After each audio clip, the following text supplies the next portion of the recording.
Silakan. Terima kasih pimpinan dan kementerian serta jajarannya. Tentu kami memberi apresiasi atas hasil yang dicapai pada 2022, tetapi yang mau kami sampaikan justru seperti ke-SPN itu yang strategi pariwisata nasional itu salah satu itu seperti yang saya sampaikan ke Pak Menteri itu adalah Sulawesi Utara. Tahun 2022 kemarin jalan yang dari bandara ke Likupang itu masuk, tapi saya tidak lihat kawasan itu yang merupakan kawasan strategi nasional itu masuk dalam penganggaran di 2023 ini. Bahkan kemarin 2022 waktu dengan Menteri Perhubungan saya menyerahkan surat terakhir dari Pak Gubernur Pak Oli. Tahun 2022 kita cuma kedapatan rehab pelabuhan Likupang yang kecil itu. Padahal itu strategi nasional. Itu satu yang diprioritaskan, sehingga kami juga tetap mengingatkan kepada pihak kementerian ini seperti strategis nasional Danau Toba, Danau Tondano kita juga itu salah satu 10 danau yang ditetapkan lewat Kepres untuk menjadi prioritas nasional. Mudah-mudahan yang sementara dikerjakan di sana karena multi-year, saya lihat ada 123 miliar untuk Danau Tondano itu tidak dipotong-potong lagi seperti tahun kemarin. Itu baru satu item di salah satu danau yang menurut Presiden itu harus diperhatikan. Itu satu. Kemudian kemarin tahun 2022 akhir kita rapat Zoom dengan Balai SDA di sana ya tentang abrasi Pantai Amurang itu.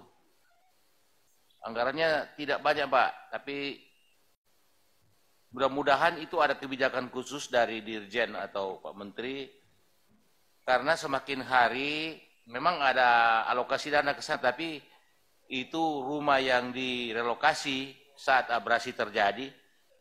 Dan untuk jalan itu memang belum ada anggaran yang masuk, karena rapat Zoom kami kemarin di balai itu dengan pihak kementerian itu cuma kurang lebih 30 miliar.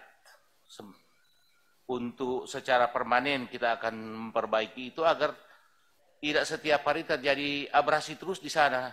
Bisa terjadi terus kalau tidak ada penanganan permanen yang kita maksudkan. Itu. Syukur kemungkinan hari Kamis besok malam Pak Presiden akan ke Sulut, akan meresmikan bendungan Kuil, mungkin bersama-sama dengan Pak Menteri. Mudah-mudahan juga saya diundang ke sana karena dapil saya di sana. Mudah-mudahan kita akan bersama-sama di sana. Si ada titipan mungkin juga bendungan Lolak itu tidak lagi lama akan selesai. Walaupun Pak Menteri saya perlu sampaikan, bendungan Lolak ini masih ada orang yang mengkomplain bahwa masih ada masalah tanah di sana. Mudah-mudahan itu sudah bisa terselesaikan di 2023 agar supaya itu salah satu bendungan besar yang ada di sana. Kemudian berikut, saya ada titip salam dari masyarakat perbatasan Pak Menteri. Jalan yang ke Rainis itu, jalan nasional itu kurang lebih 10 km sampai hari ini belum terselesaikan. Sementara menurut saya itu prioritas karena ini daerah perbatasan dengan Filipina. Ya.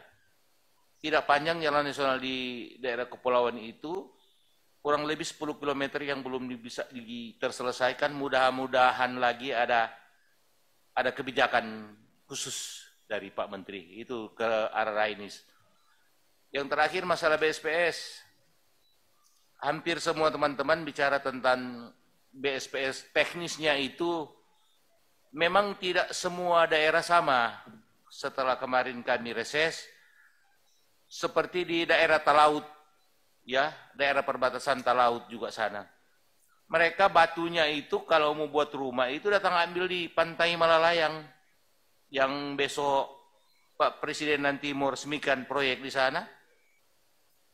Ongkos angkutnya itu sudah lebih dari 20 juta. Sementara alokasi dana untuk BSPS itu maksimal 20 juta saja. Ya. Sehingga mungkin ada perlakuan khusus untuk daerah-daerah jauh begitu dengan ongkos angkut yang luar biasa. Saya tawarkan BSPS di sana barusan untuk aspirasi saya. Mereka bilang, Pak, sia-sia karena uang 20 juta itu habis di angkutan. Ya, batunya ambil di Manado, pergi ke daerah terluar Sulawesi Utara di Talaut.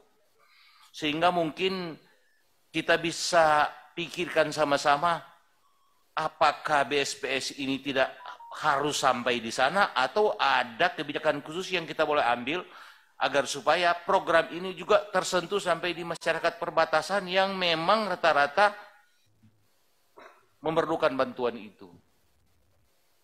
Kemudian untuk teknis persyaratan, seperti yang saya katakan kemarin, itu ada kebijakan di BSPS itu untuk menerima rumah ini, bahwa mereka tidak menerima bantuan-bantuan lain, ya, seperti dari dinas sosial, ya, ada bantuan sosial.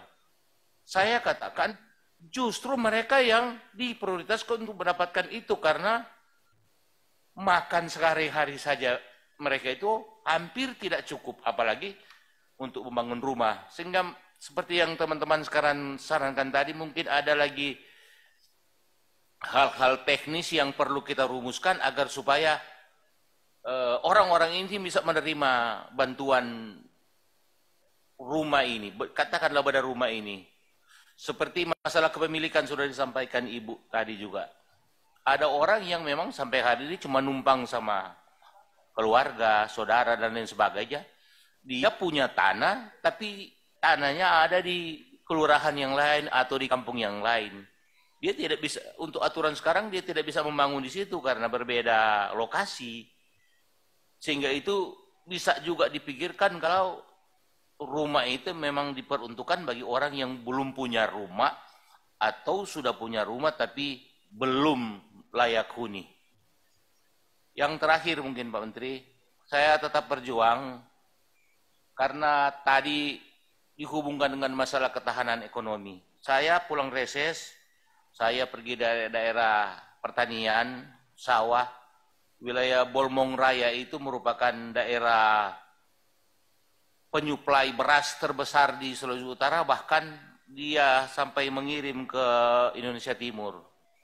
Mereka sekali lagi meminta kebijakan dari Pak Menteri lewat saya di Komisi 5. Kalau bisa ada kebijakan untuk bagaimana kita masuk dengan program jalan akses pertanian itu. Yang ongkos angkutnya jadi mahal karena mereka mengangkat hasil tani, apakah itu padi, cengkih, pala, atau tanaman lainnya yang sangat banyak di sana, tapi habisnya di jalan, ongkosnya luar biasa. Bahkan ada yang bilang kita angkat satu karung beras aja, 50.000 baru keluar dari lokasi kebun.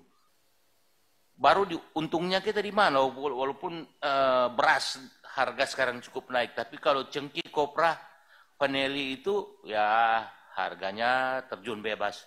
Sehingga sekali lagi minta ada kebijakan dari Pak Menteri, mungkin di APBN Perubahan nanti ada anggaran-anggaran itu kita yang masuk ke situ.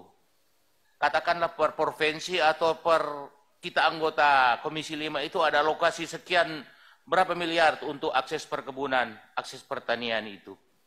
Itu selalu saya sampaikan terus ke pihak kementerian dan mungkin dalam waktu dekat kami akan menyampaikan itu secara tertulis dan lebih lengkap lagi. Pak Ketua, pimpinan, Pak Menteri dan jajarannya, mungkin itu yang bisa kami sampaikan. Terima kasih. Terima kasih. Pak Jendri, selanjutnya Pak Irwan.